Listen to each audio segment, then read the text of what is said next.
You're listening to the Bulldog Hour, getting you inside the Wilson football program with weekly game previews, recaps, highlights, and interviews. Now, here are your hosts, Joe Mays and Justin Raffoff.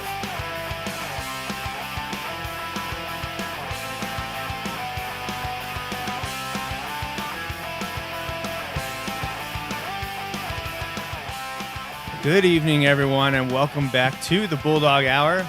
I am one of your hosts, Joe Mays. Full house tonight in the studio. With me, as always, is my co-host, Justin Raffoff. Yeah, it's great to be here. It's almost that time. And joining us again for, I think this is the third time as a pair, we've got Mike Drago from MikeDragoSports.com and Jeff Reinhart from LancasterOnline.com, the LNP Media Group. I was just with Mike and Jeff, the media day about, 10 days ago or so. That was a great time. Glad to cover that event again. And at that time, Jeff was like, hey, we're doing the show. I'm like, absolutely. And hey, let's do a season preview this time. We've talked with both of you the last 2 years, at the end of October, leading up to Halloween, and Wilson's big final regular season game against Manheim Township. But this time we're going to hear and collectively talk about the entirety of Wilson's upcoming slate of games. First game coming up this Saturday, as we'll get to that momentarily. But the Bulldogs kick off 2024 here real soon. Was just at the scrimmage yesterday morning. We'll talk about that and a wide range of topics throughout LL Burke. So, Mike, Jeff, thank you so much for joining us again. Absolutely. Thanks for the invite. Good to be here. All right. Well, it wasn't an invite. You invited yourself. Well, we kind of, I don't know. No, we were just like, hey, Are we doing this? I'm like, yeah, sure, let's do this. Let's do it early this time. Let's get things in. Because, Jeff, last year it was a little dicey trying to figure out our schedule with the Phillies NLCS games, which we were happy when you were here last time, but it was feel like since you left the studio, things went downhill. But we're avoiding the talk, the baseball talk this time with you because we're doing this in August and not October. But if you're on again and we have to worry about it, that's future Justin and Joey's problem. Yeah, exactly. It's a good problem to have if we're still talking, right, October, if we're still talking in October, 18th or something. That'd be great. About Phillies baseball for sure. So, all right, Justin, let's quick cover a few things here before we get to our guests and our discussion with them. As always, we want to thank our sponsors presented by this season, Mays Sandwich Shop, my dad, Bill Mays. And once again this year by White Star Tours. Appreciate your support as always. Welcome back to the Bulldog Hour. Really appreciate that. We also have the Miller family and 2 anonymous donors so far this year. The anonymous donors have been with us for a long time and appreciate their support as always. Is that Frank and Eddie Anonymous? Justin and I are back in 1 week's time, Sunday, August 25th, and we'll get you the Game 1 recap and Game 2 preview. Of course, Game 1 is against Cheltenham on Saturday now, and Game 2 will be previewing Wilson's first home game on August 30th against Plymouth Whitemarsh. Pull up the schedule. Graphic I sent out a few months ago just to remind everyone, 4 home games, 6 road games, and now a Saturday game, Justin. Unfortunately, we thought we dodged it. We thought we were in the clear, yeah. Unfortunately, Wilson is now obviously not reflected on these images that I made months ago, but Wilson is heading to play Cheltenham on Saturday, August 24th, but that game will be held at Upper Merion High School at 1 p.m. So don't go down to Cheltenham. Their field is not ready. The sodding did not work, or at least isn't going to be ready in time. And despite us all wanting this game to be flip-flopped to Gursky on Friday, it was not. It is moved to Upper Merion High School at 1 p.m. this coming Saturday, August 24th. That is when the Bulldogs kick off the 80th season. I do want to bring up and mention, and I'm about to email Jeff, Mike, and a whole variety of people to remind them about the 80th season alumni game that's coming up in September. We're just under a month away. We did it 5 years ago. It was a great time. Mike, you were there. It was great to have you there covering the game and all the 50-plus alumni running around on the field. And we're doing it again. I talked to Doug and Susie afterwards, and they asked 5 years ago, are you going to do this for the 80th? And I said, well, Doug, as long as you're still the head coach, I'll do it for the 80th season. And here we are. So 80th season alumni game is coming up Saturday, September 14th. Got, again, 50-plus alumni represented. And I'm actually going to take the moment right now. No one else has seen this but me. Oh gosh. These are the rosters for the game split into the two teams, which is Slemmer Squad and Team Doms. If you remember, Justin, Slemmer Squad came out on top 5 years ago. Coach Jerry Slemmer still was in my ear about not thinking he had the proper roster assignments. He felt he was a little short. It had too many linemen, not enough skilled guys. Still put up over 30 points. Probably the first time he ever complained about too many linemen. Too many linemen, yeah. So here are the team assignments up if you're watching this live. The coaching staffs for each team, of course, Jerry Slemmer is the head coach of Slemmer Squad. He will be assisted by his brother Harold Slemmer and teammate Don Davis, as well as Steve Yeager. Steve played 5 years ago, unable to play this time, but is going to help coaching out. And for Coach Doug Doms and his team Doms, he will be joined by a few familiar names to him. Ernie Wahlberg, Jeremy Palm, and Chad Henne will be coaching with Doug Doms. No, wait a minute. Why is Chad coaching in that game? You're going to have to ask him why he's coaching. He's, I mean, not that old. You know, by NFL standards, he's old, but by the alumni game, he's a kid. So I asked him to play. I was hoping he would play. He said he would be there and help out. He just wasn't going to be playing in the game. So same can be said for Coach Ernie Wahlberg and Jeremy Palm. I both was in their ears saying, hey, you're going to play, right? This time you're going to play. No, they are going to coach. They are going to be there, and we're going to have a great time. So there you go. I'm not going to run through all the rosters. There's a few fun names in there. I love seeing the senior falls listed. 60s and 70s is always great to have those guys back. The player captains for each squad, Slemmer Squad will be Al Motes, Andy Rowland, and Jordan Holbert, and Team Doms will be led by Seppi Winkler, David Diaz, and Rodney Gillen. So there you are. I will be posting a static photo of this on Wilson Bulldogs football and the Bulldog Hour so you can get a better chance to view this in the future. But I thought we would make that grand announcement tonight as we're under a month away and really excited to welcome all these alumni back to Instashine Field at John Gursky Stadium on Saturday, September 14th. All right, so Jeff, Mike, first games are on tap coming up. Why don't you tell us, before we talk specifically Wilson, what games are you covering this coming weekend? Week 1, right? We're not doing the week 0 stuff, right? No, this is week week 1. Okay. Yeah, there's no such thing as week 0. Week 0 is, I think with the people who call it week 0, I think they go by the calendar. The only people that call it week 0 are in Mechanicsburg. Or at the PIAA office. Yeah, they go by the fall season. Yeah. Like when the first fall play date is through the fall playoffs. There's no such thing as week 0. Some newspapers still print it, and it's frustrating. I hate it. There's no such thing. Whatever. Friday.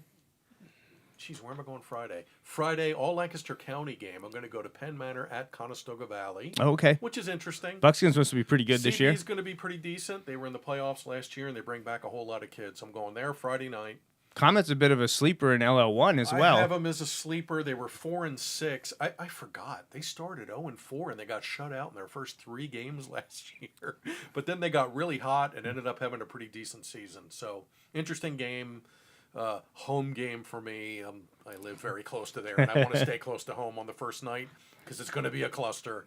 Saturday, I'm going to go to Philadelphia for McCaskey at John Bartram. Oh, okay. Now, that was a game a couple years ago as well. And I went to that, so I kind of know where Bartram is. There's no press box there. Oh. Yeah, and it was like 95 degrees on a Saturday afternoon, and it was really hot. But, yeah, we got to cover the game, and I need to get to that. So, McCaskey at Bartram on Saturday. All right, and Mike, you got since we talked to you last, you have a new endeavor, a new addition to MikeDragosports.com. You are going to be live streaming at least 1, if not 2, sometimes each week throughout football season. So tell us a little bit about that. That's right. And at week 1, we're going to live stream 2 games. We'll have a crew at Berks Catholic for the Twin Valley game, and then I'll be at Governor Mifflin. They're playing Pleasant Valley. And like Jeff, I want to stay a little close to home. But, Mifflin's going to be an interesting team. I think they're kind of a wild card. They could go either way. I think they're going to be pretty solid. Their problem is their non-league schedule. It's just brutal, including a game against Wilson. But they've got some other tough games up front as well. But I think they're going to be much improved this year. But, yeah, live streaming, we have a 20-game schedule. We've got Wilson on there, I think, at least I think three three. times? I think it's three, and three. they're all later in the season. Yeah, 3 road games, and definitely the township game to wrap it up. But we've got a great schedule. Twin Valley's on there a bunch, and they're going to be terrific. And we've got Schuylkill Valley versus Berks Catholic, which is going to be a biggie in Section 5. We've got Wyomissing against Twin Valley, which is going to be for the Section 4 title. So, yeah, we're excited about it. It's a, like you say, a new venture, something new for us. I think it's what people want. They want to be able to, sit home and watch these games when they're too busy to get out, or the weather's bad, or they're stuck at work, or maybe you work nights or work weekends. And so this is a way we can bring the games to you in even greater detail. So it's going to be very exciting. Gee, let me guess where you're going Saturday. Well, I get here's my only surefire prediction for week 1 is I'll have a better game than you on Saturday. Probably yes. Yeah, I'll be at Wyomissing for Southern Columbia, which, wow, and they're both young teams, and they're both, not as strong as they have been in recent years, but still, it's Southern Columbia, 7 straight state titles, 14 in a row, or 14 overall, 7 in a row, and Wyomissing, we know about them. So it's, the two coaches, my goodness, Jim Roth going for win number 500. Amazing. And Bob Wolfram is number 2 on the active list in Pennsylvania, but he's like over 100 games behind Jim. I don't think he's going to catch him, but he may, I did the math this he morning. may sneak up on him this weekend. He might. I did the math this morning. They've combined for 861 wins between them. Insanity. crazy. That is nuts. Small school Pennsylvania. And well over 100 losses. Don't forget, they've lost a bunch of games. When those you're guys. only getting about 10 games a season, those programs obviously playing a little bit more, but you're only guaranteed 10 per season, not counting 2020. But so to think about how long you have to coach to get that many wins is phenomenal. So that matchup on Saturday, not lacking for storylines and awesome statistics. I was going to be there, but Wilson's game got moved there. I already apologized to Coach Steve because I had told him last fall, I can't wait to get to that opening game at Wyo against Southern Columbia. And then this week we get the message that the Wilson game got moved. I was none too thrilled. They were supposed to play at Wyomissing in 2020, and then you remember what happened in 2020, and then the next year they went to Southern. And in fact, I just posted a story on the website before I came over here this afternoon, MikeDragosports.com. But it's a preview of Southern Columbia for this season. But I mentioned in that story, Wyomissing went up there and really handed it to them, 41-21. Snapped the streak, right? Yeah, they snapped 2 streaks. I think it was a 65-game winning streak overall, which was the longest in the nation at that point. And then I think the regular season streak was 92. So, but that game really wasn't even that close. I mean, Southern could not stop Wyomissing's wing T. Well, and has Southern Columbia lost since? Well, that's a great question. Oh, yeah. They dropped. I think they lost again. Oh, you know what? I think they lost maybe a couple games last year. They lost 3 games in 2022. Okay. And still won the state title. Right. Yeah. Yeah. Right. Yeah. And the year Wyomissing beat them, they won the state title. They won the state of course, title, they were, right. That was single A. Wyo was 3A at the time. Now Southern's been 2A the last couple of years. Yeah. And even though they only have 5 or 6 starters back, Southern's ranked number 1 in the state in 2A. I'm sure they'll be formidable. In this 7-year run of state titles, Southern is 103-5. Bonkers. And one of the losses is to Wyo. And they've averaged 16 games a year. How do you like that for a stat? That's average 16 games a year. That's hard to do. That's hard to do. That's wild. 103-5. That's nuts. So I have my pictures from yesterday's Wilson scrimmage rotating through while we talk. Wilson went down to Coatesville yesterday to scrimmage. The Red Raiders started a little slow, a little sloppy. Wasn't great the first. They do that 10 and 10 kind of back and forth. But Wilson got better as it went on, which is always good to see. Get the kids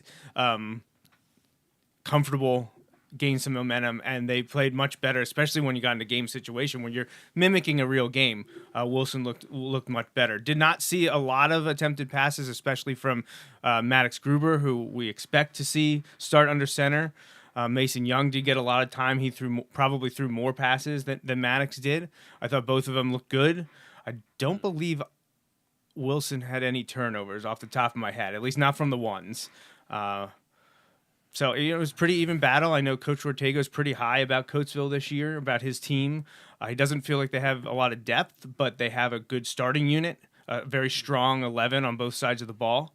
So if they can stay healthy, I think they're going to be contenders down in District 1, which they usually are anyway. So that's not really a eureka moment to say Nice that Coatesville will be in contention for the D1 6A. But overall, I thought the scrimmage went pretty good for Wilson yesterday. Like I said, started slow, but I think they ended strong and on a high note. So were there touchdowns? There were, scoring I at think all? each. So I think Coatesville had two. Each team had at least one. I'm trying to remember now. I'm not trying to get them confused with the JV portion to see which other one scored. I'm pretty sure each team traded a touchdown in the 10s and 10s or in game situation. There wasn't a lot of scoring. There were some big plays, didn't always end in the end zone, and a couple big plays actually in game situation. Both teams drove the field, and the defenses actually got fourth down stops inside the 20. So That's not supposed to be a big deal in scrimmages, the scoring. right. And I covered a scrimmage once. True story. I covered a scrimmage once because it was an interesting, intriguing scrimmage between two really good teams who I think were both coming off district championships. And I put the score in there, not thinking, well, it's just a scrimmage. Who cares? You got a coach on you, didn't you? And I got a phone call. And we kissed and made up, and everything was fine. But he was like, it's a scrimmage. Yeah. Who cares what the score was? Yeah, And I have was like, people. I mean, Jeff, there are newspapers that have, at least in the past, Yeah. covered scrimmages as if they were As if real they were games. real games. You know, and interviewed coaches and players. And Oh, wow. I've never done that. I barely go to scrimmages. You know, it's just it's a controlled workout. Right. Really. Pretty much. Yeah. Yeah. Yeah. And coaches, like you said, they didn't play Maddox because they don't want him to get banged up. So, and you see a lot of that. Anybody who's slightly injured or has a tight hamstring, they're not going They're to going to play sit them. out, right? True. So, Very true. I don't get much from scrimmages. No, I mean, and I don't. That's why, like, you asked me how many. I'm racking my brain. I'm not keeping tally because it doesn't matter. The score doesn't matter. All I know is that it was even or very close to it. But it was a good time down at Coatesville. It was a nice place to be. It rained a lot on the drive down, and we got rained on off and on during the game. But I'm ready to go now. That's over with. Heat week's over. 3 days. First week's done. Scrimmage over. Now prepping for the season. Who's that big Wilson end there with the cast on his left arm there? That's Mel. He's a junior, I believe, defensive end, and had a slight break in his hand, so he had a soft cast, which obviously got to get wrapped up massively so you can play with it. But Cam Zulinger had a nice interception yesterday, returned it pretty far. Janelle Pichardo also had an interception in the secondary. This is actually Cam's interception return you're seeing right here. And what's with these green jerseys? Yeah, so I wanted to tweet out at the beginning, just say that it felt like Christmas for the Bulldogs wearing their red. They have the. You were probably fully on board with that. The Guardian caps on their white helmets, and then the green jerseys. And before I even asked anyone, I get volunteered the information now. You've been doing this long enough that people know that I'm going to ask these questions. So I believe it was Coach Wolver was like, so we're wearing green because, and it was just. They wanted higher contrast with Coatesville because most of Wilson's practice stuff is red, white, gray, and with Coatesville being a red, white, black team, the helmets are black, the jerseys were black, but they didn't want to do something that was too close. So they thought green would maybe mix it up a little bit to make things easier. So that was the only reason why, and it was a good time. Wish it was a little drier, maybe a little sunnier, but overall, I thought the experience was nice, and appreciate Coatesville for their hospitality, and I'm sure we'll be seeing them up at Gursky in a year. So, well, let's talk about regular season though. So we mentioned Wilson's first games against Cheltenham. I don't know that we have much more to say about that. Justin and I have talked a lot about that first game against Cheltenham. In the winter, we talked about it, and we talked about these first few episodes. So. That game Saturday at Upper Merion, Saturday 1:00. Second week, Plymouth Whitemarsh. We've kind of covered these non-league games, and I know I don't think the two of you are too familiar with Plymouth Whitemarsh or Nazareth area. Nazareth has the quarterback. And Nazareth has do. that quarterback. Yeah, the coach's son Falzone, I think it is, going to Virginia Tech.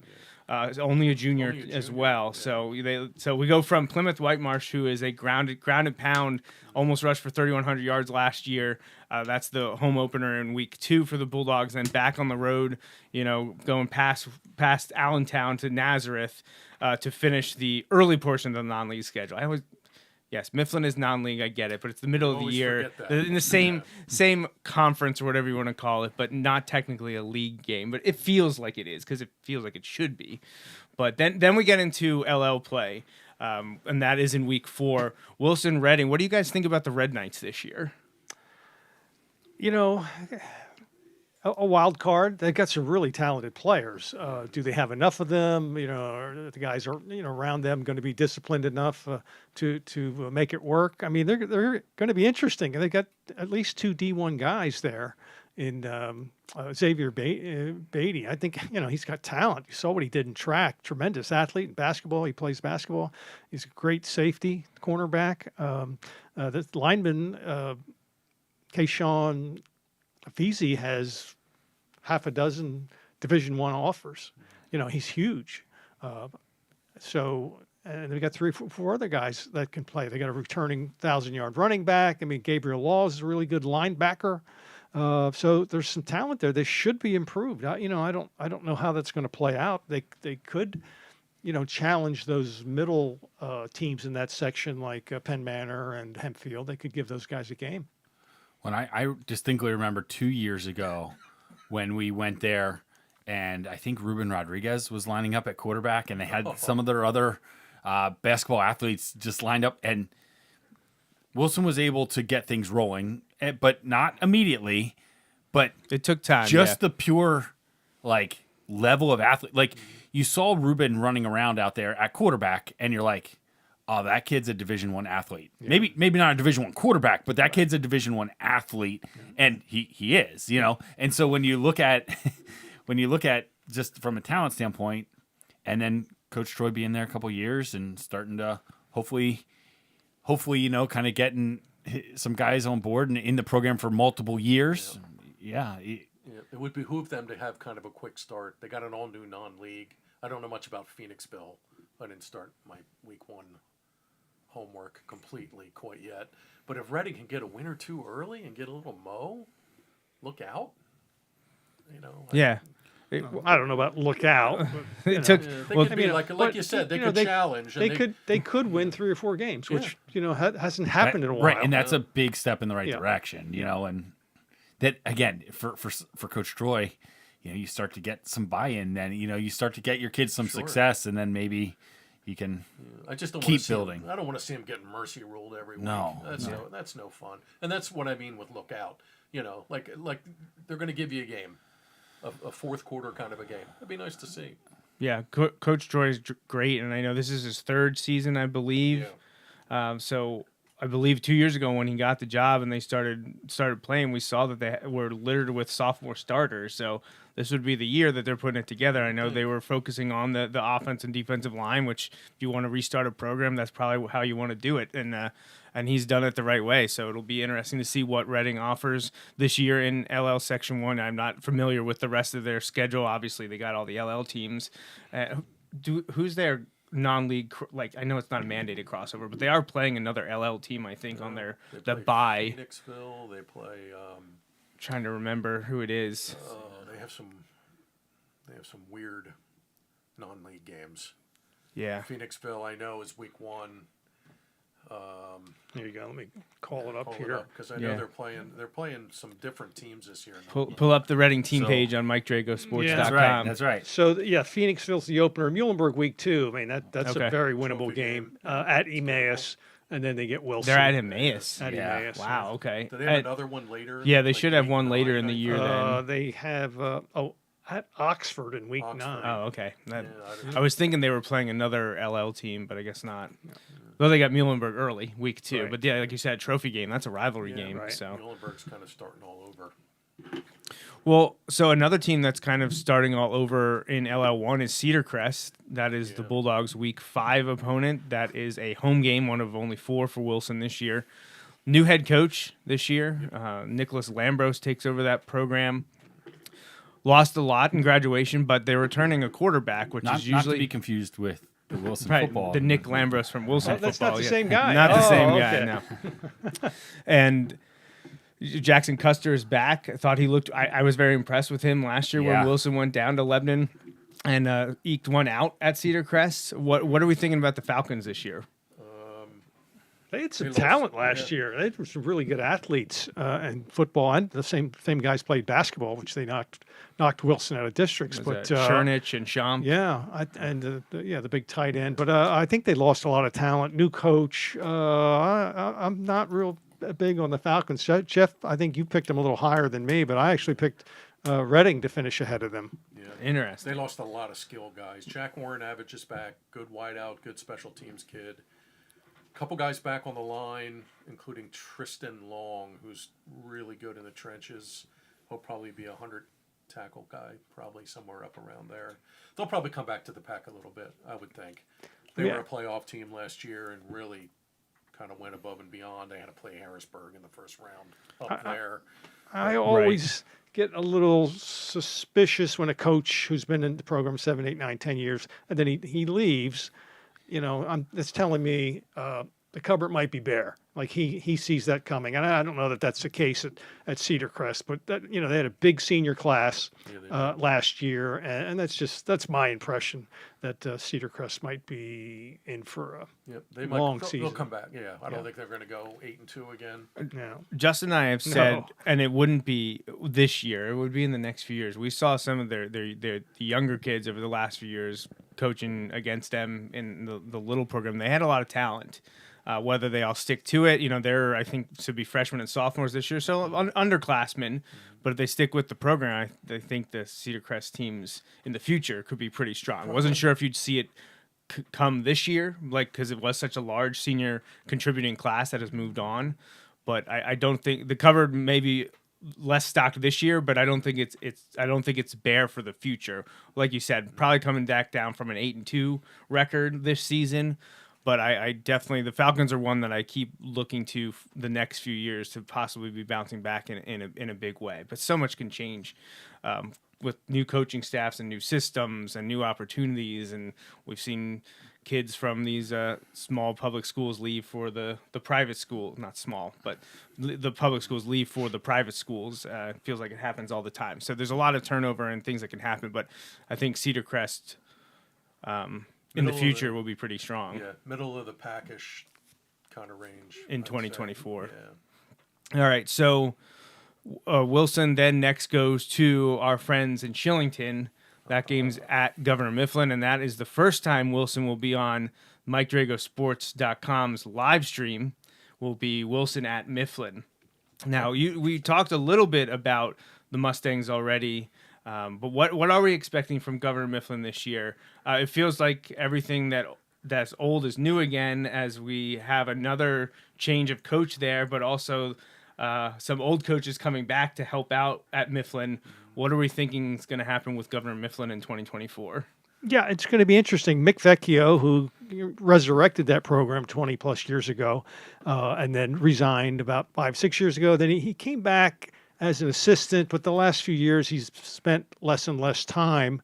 And when Nick Morrissey became head coach, I'm pretty sure that one of the first phone calls he made was to Mick and said, "Hey, can you come back?" And Mick, so now Vecchio is the offensive coordinator. So, and it's going to be really interesting. And so obviously he's running that same midline attack that he's always run, but for the first time in a long time, they seem to think they have some skills players who can play in space, like Reese Hole and Travis Jenkins and guys like that. And I'm hearing they actually might throw the ball a little bit more. And we hear that from time to time from different people, but they do have some talented kids other than their fullback, Grady Garner, who I really like a lot. I think he's a prototypical midline fullback.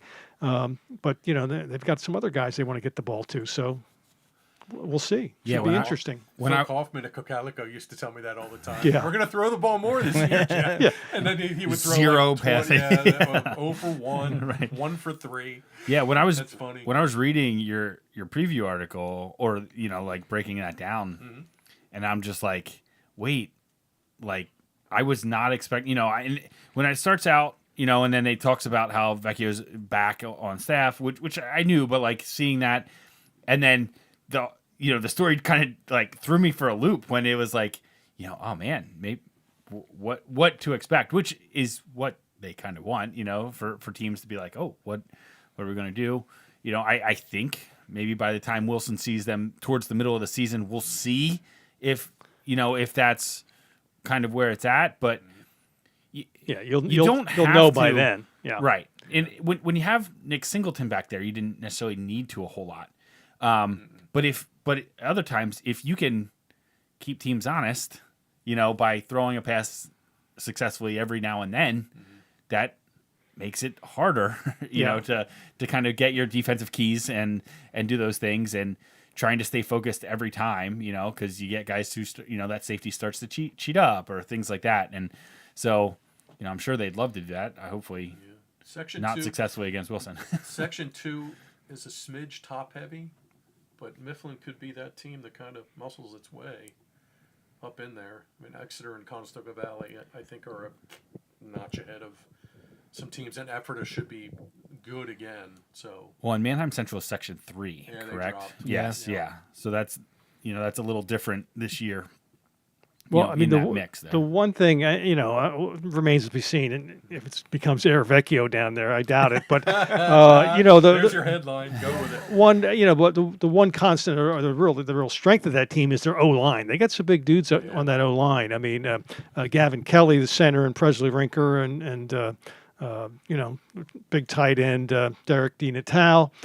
So that's the strength, and they're going to run the ball. That'll be their bread and butter. But maybe they expand beyond that. But when it comes down to it, they've got to be able to run the ball in that offense, and they've got some experienced linemen that can make that happen. They were a tough out for Wilson last year at Gursky. I believe it was 21-14. Mifflin was up twice, 7-0 and 14-7. And gave Wilson all they could last year. Like Wilson was hanging on at the end, trying to hold on to that slim margin. Ended up keeping hold of the Gursky Lynn Trophy, but got to go to Shillington this year. So we'll see what happens. The rivalry games are always interesting. And Mifflin's 6A now. Yes. Only what? Yes. Eight get in first for districts. 10, 12. No, you're right. 10. 6A. It was 8. Yeah. So there's 10 in 6A this time. We actually just saw it last week on the show. We finally. PIW or D3 finally posted their stuff for this season, and it was confirmed that there are 10 6A teams. There's buys? So the last 4 years there had been a bye for everyone in that They first had that weekend. week off. But this year, seed 7 will play 10 and 8 will play 9. The top 6 won't play. So the top 6 are off, just like everyone was off the last 4 years. Every time we talk about this, we talk about how a couple of years ago, I think it was Mike that sent you the message. It's like, oh, hey, there's going to be a bye. There's a bye. Everyone has a bye. And we're like what? It was like end of September, October before they knew.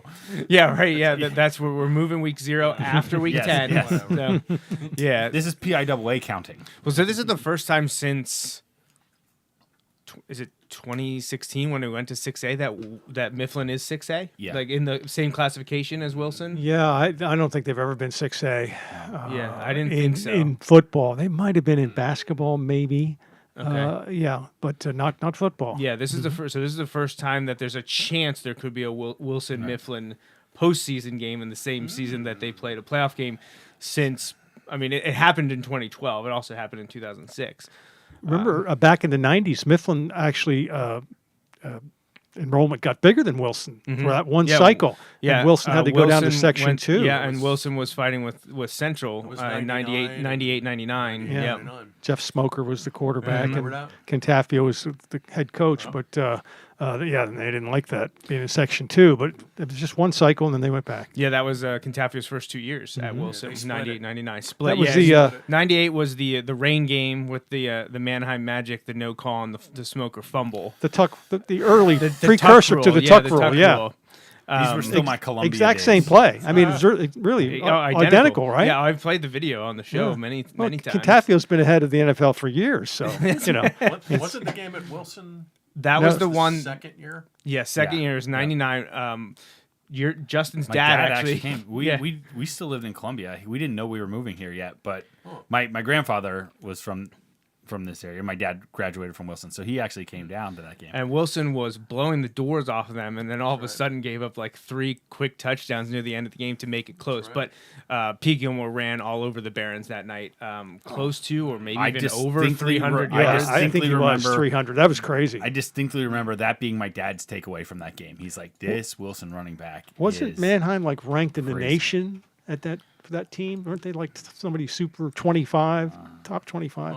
That I'm not Yeah. I'm not sure on. It might say it in these write-ups. I don't know. But yeah, that was one of the biggest most hyped games All right. I can ever remember. So yeah. I have an article here written by a guy named Mike Drago. Yeah, what's he say?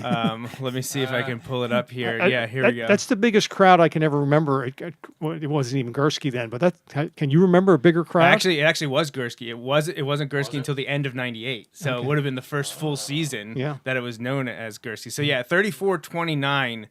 The headline reads Bulldogs win in a rush. Pete Gilmore racks up 303 rushing yards. Wow, that was my New Era days, and I covered that game on the sideline because it was just so packed. I didn't want to get stuck in the bleachers.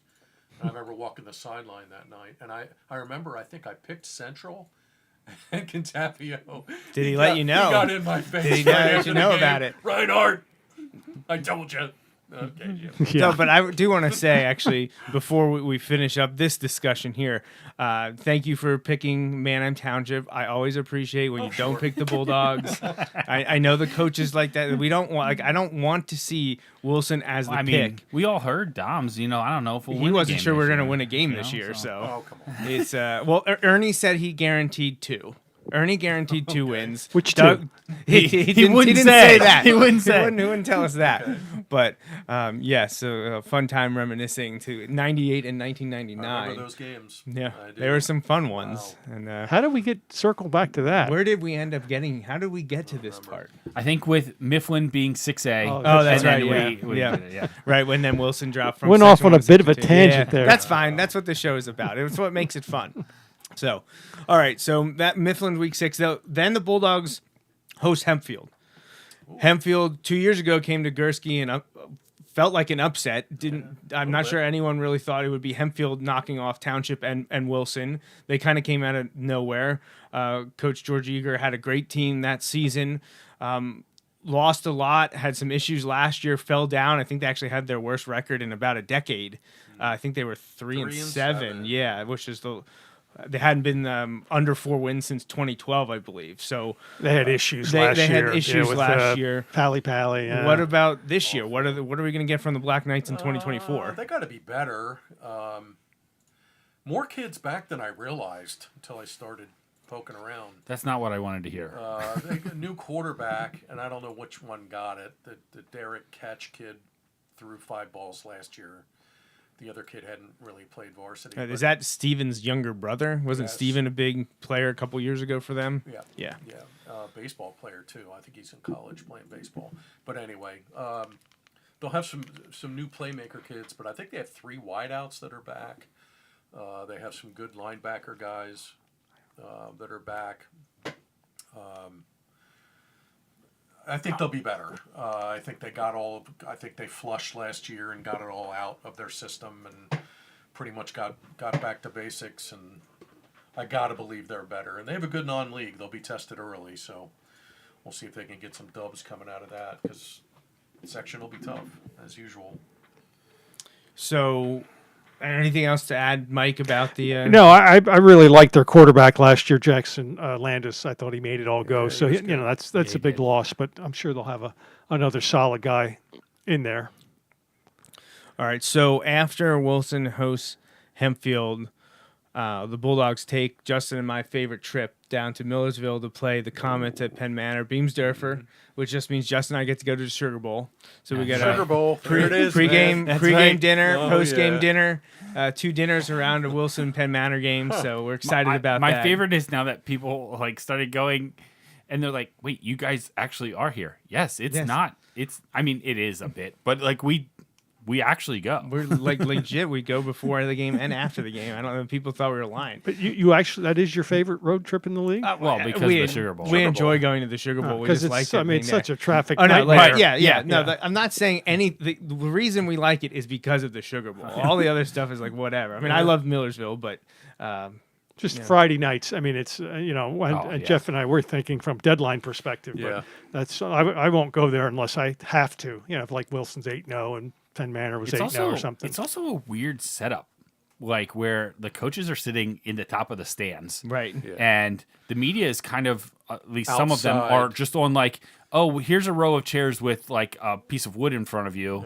Yeah. It's the worst press box in the piece. Which and is I think they know that. right, which is weird because terrible. I always say, and we're at Reading this year, Albright's, at least from like the film perspective, is so nice. Oh, it's awesome. It's so nice. Oh, man, I've gone to cover games there, and I'm in my own room, like an air conditioned room with a bathroom, and it's awesome. So, Mike, are you saying you're not on the broadcast team for Wilson Penn Manor?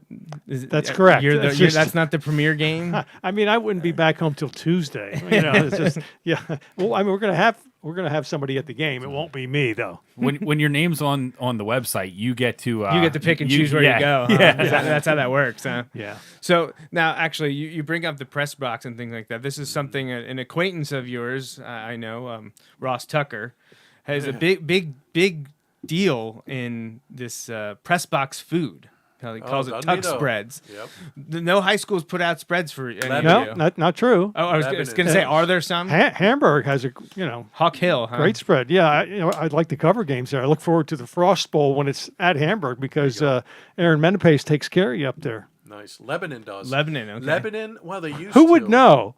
I've been to Lebanon. I was in Lebanon last year. And you know what? Why? I don't think they had the food. It was a Thursday game.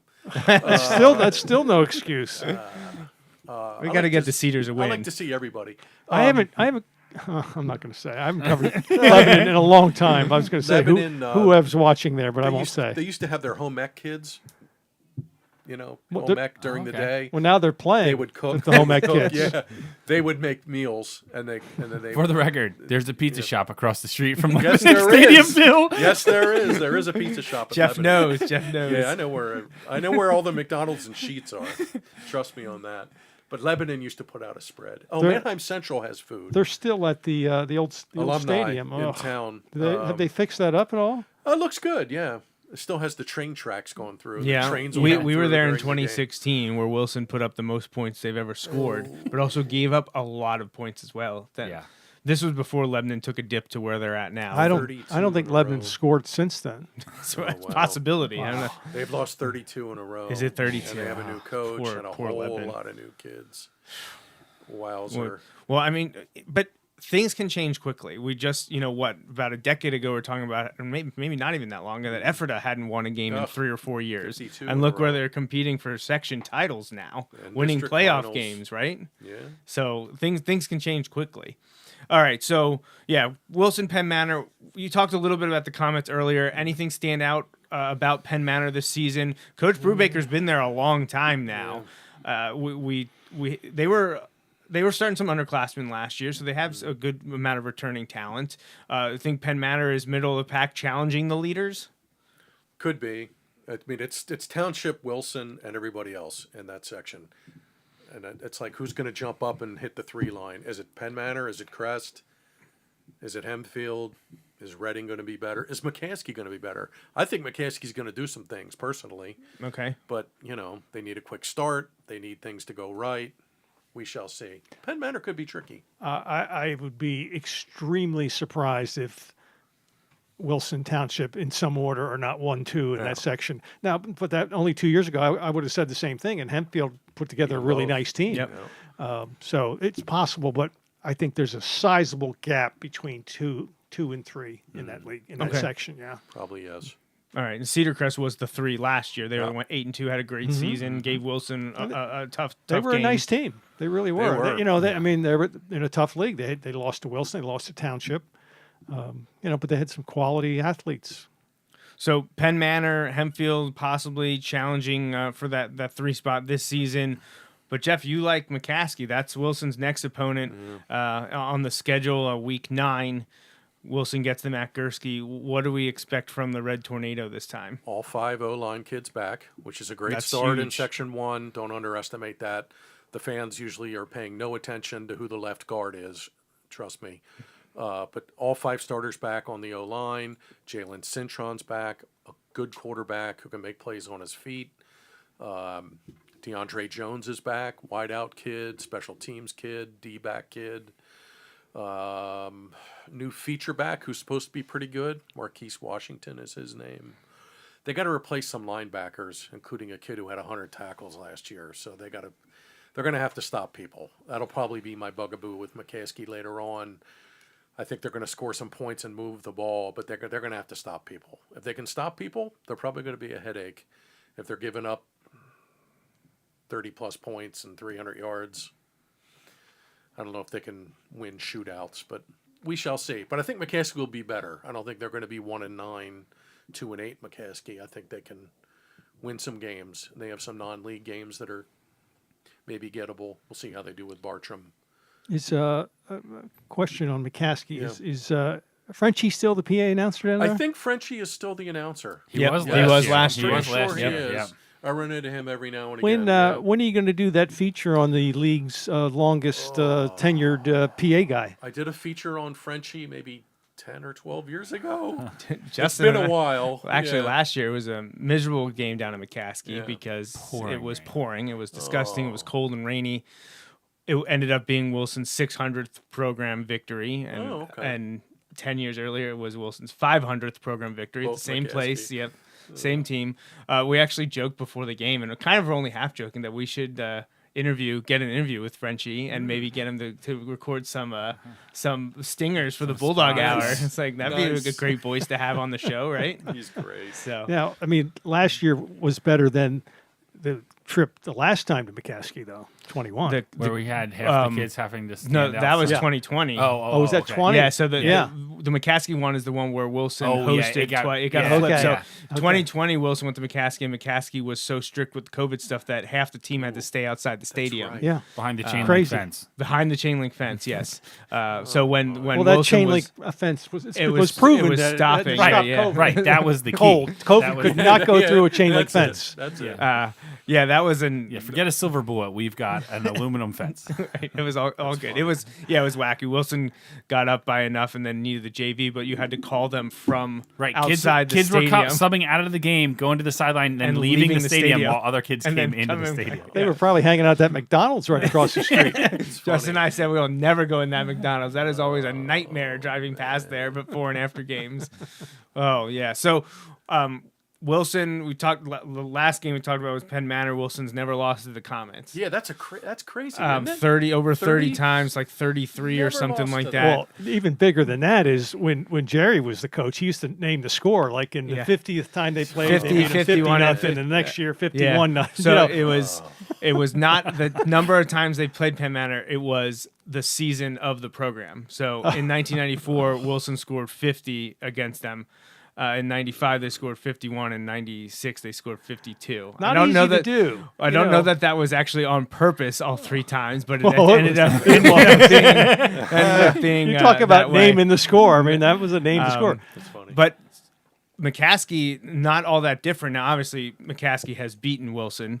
It's been a while. But yeah, it has been a while. It was actually September 27th, 2003, the last time McCaskey beat Wilson. And actually in the Max Preps era, which I think dates back to 04, it's one of the teams that listed as being undefeated. Wilson's like 22-0 against them or something like that. Max Preps error. Yeah, well, like Max Preps occasionally comes up when I'm doing research, trying to figure some of these things out, and it goes back to 04 because it has all the rosters and things like that, dating back now. This is 21st season that they have historical statistics and rosters and stuff. So I can always see that Penn Manor's listed on there as Wilson's undefeated against, and McCaskey's listed on there as being undefeated against them because Wilson hasn't lost to them since 03, which was the senior season of a certain Wilson assistant quarterback coach.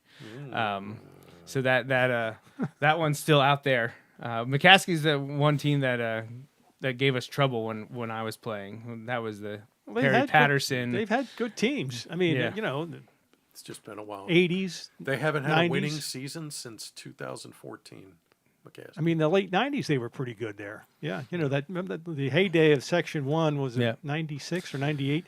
When No, it was Perry Patterson 2000. was there. That was Yep. 2000, 2001. Brandon Yeah, Kirsch. yeah. Brandon Okay, Kirsch, yeah, Chad Jaron was there. Hayes, Perry Patterson, Naquan Lee. Cedar Yeah. Crest had that running back that went to Purdue. Oh no, the quarterback Jaron Kirsch Hayes. went Jaron to Hayes. Purdue. Kirsch went to Purdue. Jaron Hayes went to Michigan I State. mean, Well, the and talent in Reading that. had the Reading had Bryants. Bryant. Oh, yeah. Yes, unbelievable. Yeah. That was some Every- good football. Every Yeah. team had one or two big Power 5 Yeah. athletes. Just Yeah, I amazing. missed Yeah. that. I wish we would kind of get back to that, but it's Township and Wilson now. Every year, Hempfield snuck in there and had Right. their Sometimes, run, but it's when a third team steps up. But yeah, with those three teams, and Wilson was throwing out Andy Rowland, Mike Nelson, Chad Henney, Ian Firestone.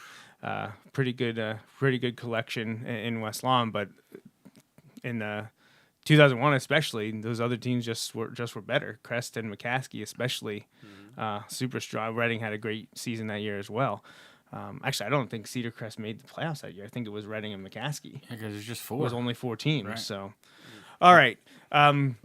Let's see. So we got so that's it, right? There's no other games to talk about, right? All right. So week 10, Wilson's going down to visit Boy. Manheim Township, and that'll also be a game broadcast by MikeDragosports.com. I'm gonna go out on a limb and say that's the premier game, though, and that you, sir, will be there broadcasting. Well, if it's for first place, unless Wilson, Well, or Township, one of them is drops 2 games during the league, and if that game doesn't matter, I won't be there. But I'm kind of pretty certain that's well, then I hope you're there. yeah. Yeah. I hope we see you hope there. to see you there, Mike. I'm pretty certain. I mean, when's the last time? Well, that game didn't have a factor on first place. I mean, even when I Hempfield guess, yeah. did Hempfield win it technically- outright? Or okay. Yeah, because they beat us. They beat both of us, but they lost to Exeter the week after us. Right. But that was they had to technically a non-league game. Right. So They had to maybe beat- once in the last 10 years, yeah, that game if has not been more. for first place. Yeah, I I'm think it's been surprised. played the last game only since 2021. It was usually a mid-October game, played week 6 or 7, but it's been the week 10 or the last game since 21, I believe. So Township's going to be good again. Oh, by the way, and everybody looks and see they lost Johnson and Kennel, but man, they bring back a ton.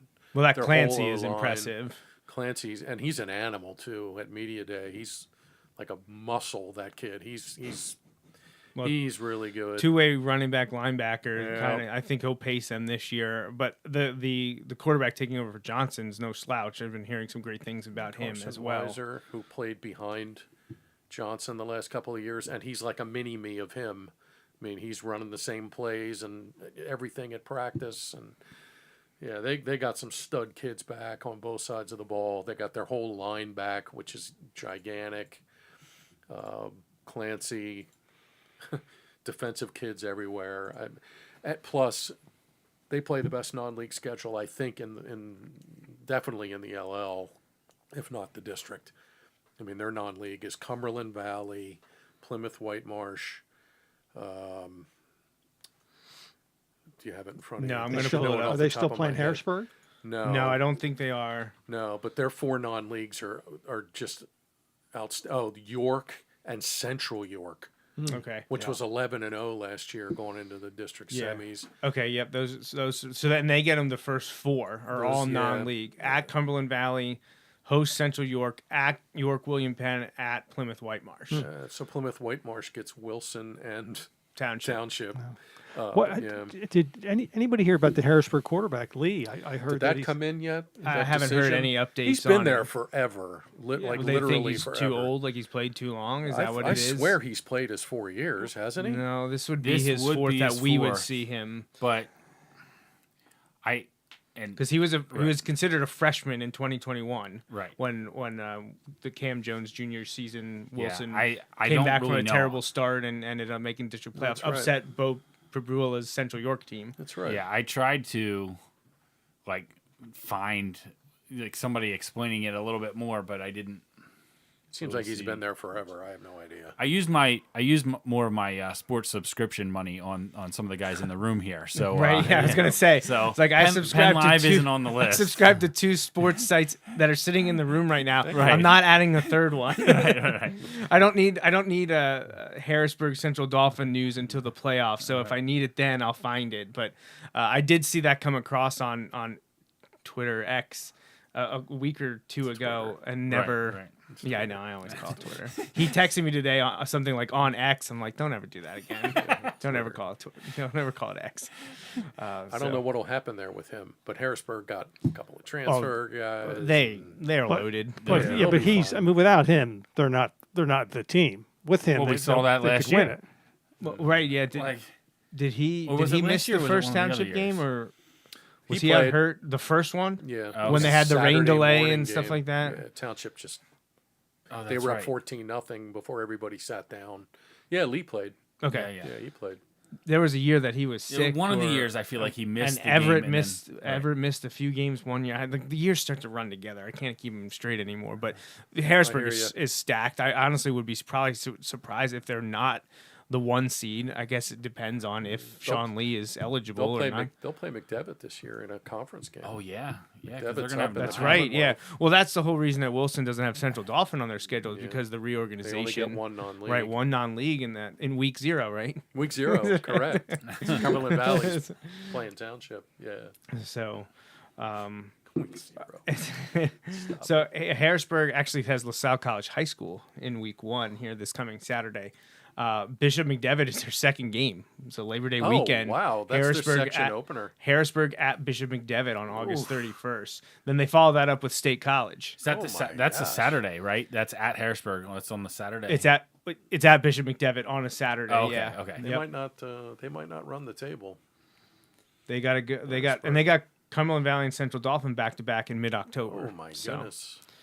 be interesting. I think the Cougars are the team to beat in the Mid-Penn Commonwealth.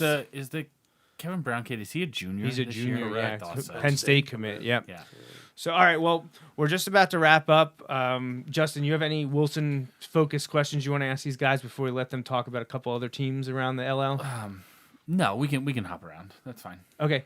What other teams haven't you gotten to talk about much yet this year on the show or in print that you want to give a spotlight to? Twin Valley, Twin Valley's a big one. I think they're going to be really good. They could be the best team in the league. I mean, the entire league. They're that loaded that they got those kind of linemen that they could match up with Section 1 teams. And a 4-year quarterback, starting quarterback, and two 2,000-yard running backs. Nobody has that. No, Nobody has that. What section is Twin Valley? Section 4 now. Okay. So they're in there with why I'm missing. That's going to be the big showdown in week 8. Wow. Now, At Twin Valley. I think the biggest thing holding them back is they don't really play anyone until YO. Sealands Grove's decent. Oh yeah, right. Oh, Sealands Grove? Yeah. That'll be a good one. game. Okay, week 2, Yeah. game 2. Yeah. Sealands What- Grove. What classification are they? Are they 4? They are 4A. Okay. So is And, YO. They might play twice. Wink, wink. No jinx there. I think Exeter will be good again. If we're talking Berks, I think Exeter's got a really good chance to. I hate to put the 10-0 jinx on people, but Exeter, if they stick to their business and don't look ahead, I think they could be dangerous. Just trying to see if Sealands Grove is in the What state week, rankings. what I week don't do see Exeter them, and Mifflin play? but they're pretty good.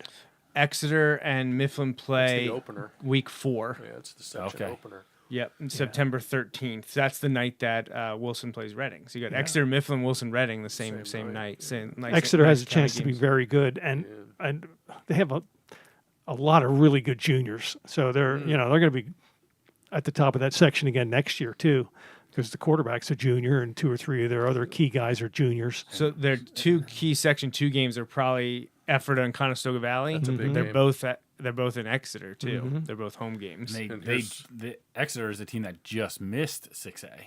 Yeah. Like they're the biggest Yeah. 5. That's They were- right. they were Yes, they were they in were. 6A They were. by half Yeah. a kid or something Yeah. like that Yeah. because of the co-op. So Right, they and just then they they dropped, dropped the that. co-op. Yeah, The in a heartbeat. Antietam's now going to Reading High. Antietam's football athletes are now going to Reading High. And I think the other one probably is Schuylkill Valley. They could be really good. Yeah, I think they could win a district title. Yeah. I mean, Seriously, which they got a lot has never back. been said before in football. Schuylkill Valley could win a district title. Familiar name down I was there gonna for, say, that for guy- Wilson, that for guy Wilson gets it people. done. It didn't take Bruce very long. Look where they're at in 3 years. Yeah, this is his Really? fourth year. Fourth You know, year. Fourth year, when yeah. his first year, he was telling me about all these freshmen. He said, "Oh, this guy, he's as good as our tight end I had at Catholic, and then this guy's just as good as this." And I'm thinking, yeah, right. Well, 4 years later, I mean, Here they are. Is that he's, the you know, tight end? Is that Spots? Luke Spots? Yeah. Yeah. So we'll see. They have a chance to do some really good things. Yeah, they really could. I think in LL League this year, it's very kind of Berks heavy. I think the champions could be a lot of Berks teams. Well, maybe this three or four. I mean, if the Bulldogs come through, it could be four.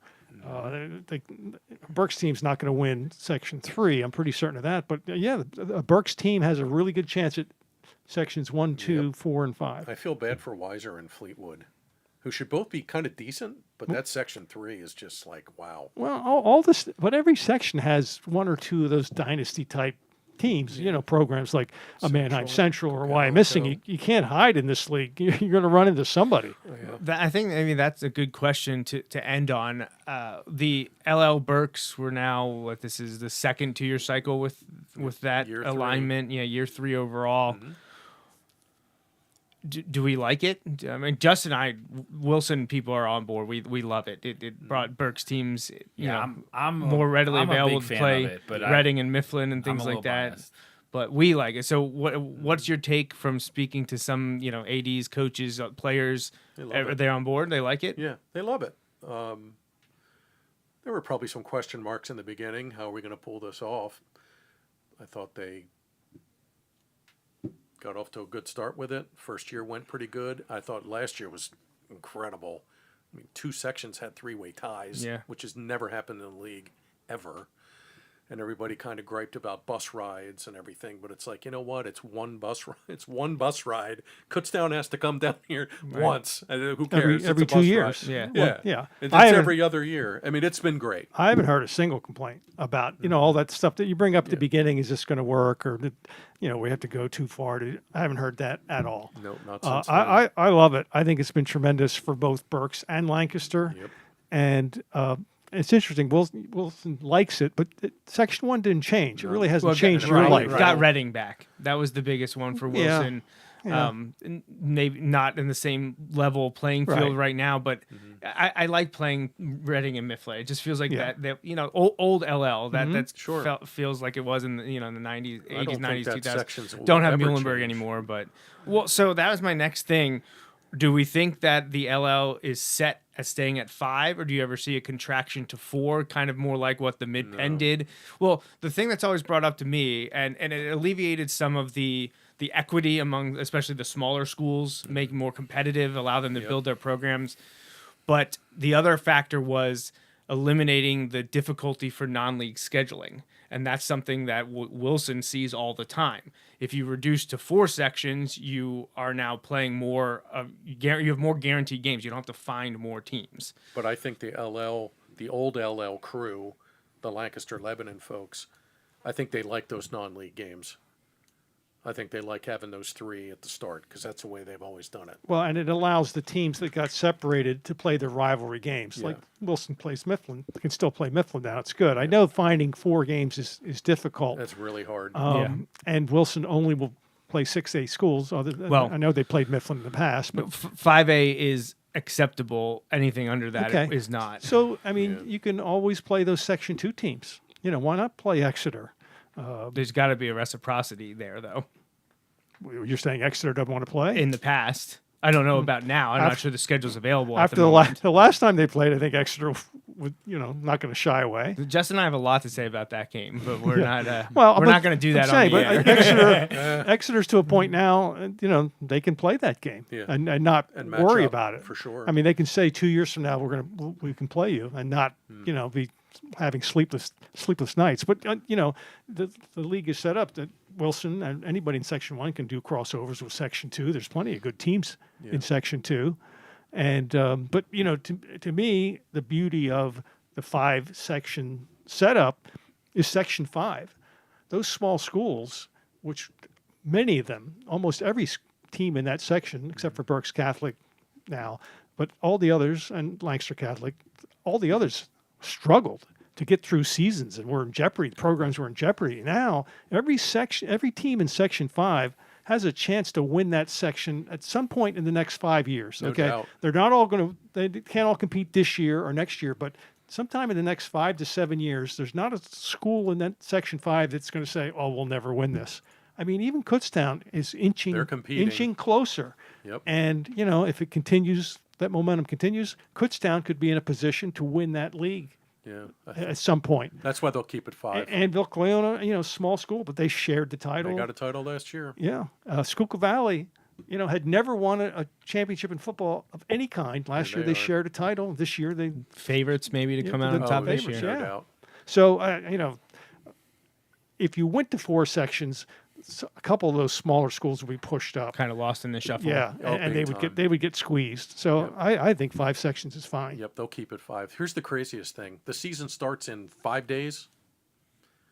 Penn Manor has a week 7 opening, and Garden Spot has a week 8 opening. Oh wow! So there's teams that don't have a full schedule. Yep, they both only have 9. that's now, rough. And that's what we've heard. Those middle, The middle buys, those the middle, later buys. the Yeah. later buys are really tough because Everyone's in league. everyone's in league. Right? I think what's going to happen is, don't take this to the bank yet, but I think Penn Manor's going to play Garden Spot on like a Monday, Like a so a week so 7, they have week a 8 game, crossover type. just so they can play 10. Yeah. Because both of those teams may be, especially Garden Spot.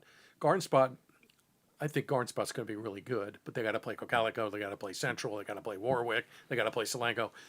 Spot may be like borderline districts, like they could use a win They could over a use that 6A, game. right? Yeah, for Playing- sure, trying yeah. to Playing get a in. 6A team. And I think that's going to happen. That's not official yet. Don't print it, but I think they're going to end Well, up you just playing. put it out on the internet. Yeah. It's a billion people listening to Yeah, this it's- show. There is a billion. That's No right. more secret. I'm not No, let my guaranteeing sponsors it. know. Well, A billion people. they're not listening right now, but they have the potential to listen That's to the right, show yeah. if they chose to. There you go. I think that may happen. If there's something to describe this show, it's potential energy. That's for sure. There you go. we haven't gotten to the kinetic all the time, but the potential is there. So, final thoughts. Anything on Wilson in 2024 or LL in general? Anything to say before we sign off? I just looked at the Wilson roster very quickly, and I think they could be a year away. I think next year could be a really good season. And again, you guys know much better. You've coached all these guys, Joe. But I just see a lot of juniors and sophomores on that roster that look like they could be pretty good. That'd be cool. I think they get to week 10 with first place on the line. They make districts. And then it's a crapshoot because it's 6A. I mean, there's going to be a lot of big teams there in October, November. We shall see. But they'll continue the winning season thing, and they'll be just fine. Bounce here, bounce there. If somebody can knock off Township, maybe they get to the 1 line. But we'll see. I never count out Wilson. Never. I want to say we'll know for sure about the Bulldogs after the non-league slate, but we say that most years, and back in 2021, people were very upset after the first 5 weeks, sitting at 2 and 3, thinking we 3. didn't know anything about them, and then they went on to be a player or two away from winning the district championship. So I think we'll get to learn a lot from Wilson's first 3 games, but I don't think we'll know everything about them until all is said and done, until we get probably to week 10. We'll see what the rest of the LL has for them. Wilson had trouble last year pulling away from some teams that I feel like they were much better than. Wilson just couldn't keep their foot on the pedal at all times, and hopefully that changes this season. The Hempfield team struggled last year. We talked about that. And while Wilson was up multiple scores, it just was like we kept needing to score. We kept needing to score. It just couldn't quite put them away. Should I bring it up? Because I brought it up in the preview. Dude, I That's was printed like- in the program. I was- It is printed in every program that's going to be handed out at Gursky this year. The most ridiculous reffing situation I've ever seen in my life at Hempfield last year. Oh, no. I Do knew you it remember? was Were you at the Hempfield game? I last don't year? remember Were you that at the one. Hempfield game No. last year? It was late in the game, but Hempfield's hanging around. Wilson can't put him away. Wilson gets an interception. Offense on the field. Play called. Right, they spot the ball. Getting we're ready to breaking the run huddle, out to, going and out. all of a sudden, whistles stop. Uh-oh. Kid you not, 2 or 3 minutes without talking to either coach. The rest are just talking to each other. All of a sudden, flag. Uh-oh. Unbeknownst to both sides. Some penalty happened, wiped the interception off the board. And Really? there was probably close to 10 minutes of stoppage Oh. between plays because they first talked about it for 3 minutes. Right. Then I think they talked to Coach Eager. Then, of course, Doug's like, what is going on? Sure. Talk to Doug. It was so ridiculous. It was so Yeah, it was- ridiculous. That's not good for deadline. It was it was not good for a deadline. No, I pity whoever was covering it, but because it was a game that was also scoring almost 80 points. I Yeah, think between the two that teams. game took forever. Remember, We were there for like 3.5 hours. I feel like we missed our pizza. you're going to stop. catch it. Yeah, we didn't get our pizza stop because it was closed by the time the game was over. Where was that in Landisville? Yeah, where did we go? I don't. We know went the to the name same of it. place every single it's time. The one we right went to there on Lancaster. like that little intersection. a Yeah, couple I blocks can't from remember the school. name off the top of my head, but we had gone there every time for the last like 4 trips down there. You guys A- with a- your pizza joint. Andy Herr usually met us there Yeah. all the time, and we didn't even get there this last. It was so frustrating. I just couldn't sitting there and just watching these refs talking about this, and I don't think they ever told Doug what the penalty was. They took the interception away, gave the ball back to Hempfield, who of course then scored. Naturally. Oh my god! My only other prediction for the season will be I don't see a state champ from around here. No, Maybe a district champ Okay. somewhere. Yeah, Schuylkill Valley could maybe win districts. I think Twin Valley or WYO will win District 4A. Yeah. Yeah, No. I think that Twin Valley and Schuylkill Valley are the favorites right now for Yeah. districts. We're a long way off, but I don't see anybody in 3A that looks all that great. 5A, 6A, I don't see anybody in the LL. And 5A will be. now Catholic went down to They're in 2A. 2. How Catholic's in 2. how do they look in 2A for a district? I would say probably pretty decent. How is it everybody else is going up and they went down? Catholic went down. I don't know. That's guess they're not, unbelievable. getting people one to of the come universe's great mysteries. I was. How these things happen. over. 5A should be great. McDevitt, Cocalico, Manheim Central, Exeter, Ephrata. I mean, that 5A should be a great bracket. 6A, you think Harrisburg? I don't know. I think Harrisburg right now. I think Township's up there as well. Township will be I'm there. interested to see how Central York and York fare with Township to see if they're going to be up there too. I think Intriguing does games. Hempfield usually play both those teams as well? Hempfield's playing York. They are definitely don't- playing York, not Central York this I time. forget. I So know Hempfield's they're also York. playing Exeter as well. So, Yep. well, we're getting ready for another great Scholastic football season, and if you sir. want full coverage of the Bulldogs, obviously you can talk to Justin and me. Watch this show, and if you want coverage of all Berks and LL teams, subscribe to Mike Drago Sports.com. Hit up Jeff at LancasterOnline.com. Both fantastic places to find not just football information, obviously year-round endeavor for Jeff. I know you roll right from season to season. And Mike's got the live streams this year. So even more football content coming from these gentlemen. And we thank both of you for joining us once again. And who knows, maybe we'll hook up right before the Manheim Township game. It's become our annual tradition. And we can be talking Phillies baseball with Jeff Anytime. again. So, Anytime. Justin, anything else? No, I'm excited that we're here. We're at this point. Yeah. We have an extra day to wait this week for Wilson, but it's time. Football is here. Yeah. So now where are you going to be Friday night, Joe? You have a night off? Sort of. I haven't even thought about it. I haven't even thought about what's going on. I'm going to be hanging out with my wife and children because They'll this time of appreciate year, that. that doesn't get to happen very much. Because Saturday just got wiped So you're off. going to take them Yes. to a game. Right, Saturday cover. Take them to a game. Honestly, Natalie would probably love if I took her to a game. Oh, she'd sign up for it in a heartbeat. But I think I'm going to stay and probably make it a movie night or something because, like Justin said, now Saturday's off the table. Now we're actually, you know what? Not for the show, but Natalie's not around this weekend. Yeah. With my sister. So, Be careful what movie you show these girls. I mean, rumor has it you're like trying to scare the heck out of these. hey, this is coming from her list. So, Sixth Sense, fantastic. Last night she loved it. Did she sleep? She did. No issues whatsoever. See, we watched it without my youngest here because we knew that she couldn't handle these movies. So, Sixth Sense and Armageddon last night. Oh, my. Jurassic Park and Volcano today. Oh, my. Yeah, it was fantastic. She's got a whole list of like 15 movies. I hope you guys find a pizza joint in King of Prussia. Yeah, exactly. I'm sure you will. Well, we'll find something, but we are super excited for our trip to Penn Manor for the Sugar Bowl, double Sugar Bowl. And last time we went, someone paid for our meal. So, hey, Sweet. even better. Even better. So, anything you guys want to add before we sign off? No, sign off already. Sign Thank you off. for All right. having us. We appreciate it. Awesome. All right. So thank you so much to Mike and Jeff for joining us on the 5th episode of the Bulldog Hour's 10th season. Justin and I will be back in 1 week on August 25th to recap Wilson's Game 1 against Cheltenham. But until next time, thanks for listening. I'm Joe Mays for Justin Raffoff and the Wilson Football Program. Until next time, remember, go Bulldogs. Thanks for listening to this week's episode of the Bulldog Hour. Want more Wilson football? Follow the show on Facebook, Twitter, and Instagram. Subscribe to the podcast on iTunes and SoundCloud. Or visit www.bulldoghour.com. The Bulldog Hour is a featured program on jmnjrradio.com.